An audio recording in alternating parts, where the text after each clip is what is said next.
Ayan guys, gawa tayo ng sweet. Biscuit po siya ang gagawin natin sweet. Kaya, samahan niyo ako. Charot. Simpleng ano lang. Simpleng sweets lang po yung gagawin natin.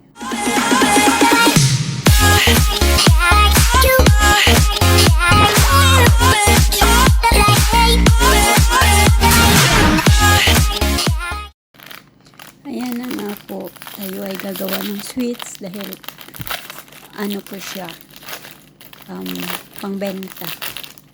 Ayan, ano po, biscuit po siya, yung may chocolate na biscuit, parang pancake, ganun parang ano siya, yung fudgy bar. Yan, kung dyan pa sa atin is, kung dyan pa sa Pinas is, para siyang fudgy bar. Yan po yung ginagawa naming dito, sweets. Tapos dinedeliver po yan siya sa supermarket. Ayan, simple lang siya. Simpleng paggawa lang ng sweets. Ayan, ganyan lang. At ano lang yan tatlong Tupperware lang, ay apat pala. Bali, apat na Tupperware lang po yung gagawin natin. Dahil nga po siya, pangdagdag lang po yan siya sa tinapay, kasi may tinapay din yan siyang kasama. So ang dagdag sa deliver.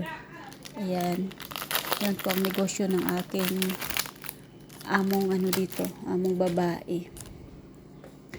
So ako yung gumagawa pag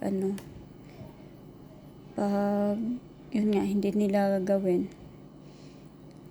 ginagawa ko na lang ng kusa. Kaya nagkukusa na lang ako sa paggawa dahil nga sa tulog sila. Tapos paggising nila naman sila, yung mataranta naman sila sa paggawa. Kaya tapos naman ako sa paggawa ng aking tinapay. Kaya ginawa ko na lang din yan. Ayan, sabayan niyo ako guys sa paggawa ng ating tinapay.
At next, yan nga, add natin yung another biscuit.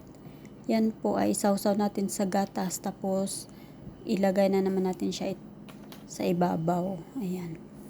Yung biscuit na po yan ay, kung dito po yan sa Saudi Arabia, is ano po yan, yung biscuit shahi, kung tawagin nila.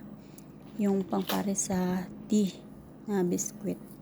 Kaya yan po yung ating pangalawang lagay po. Yan po yung pang ano niya. Una pong nalagay natin is yung biscuit na may palaman siya na chocolate. Tapos pangalawa is yun na naman siyang biscuit na yung matabang. Ayan na po siya. Yung product. So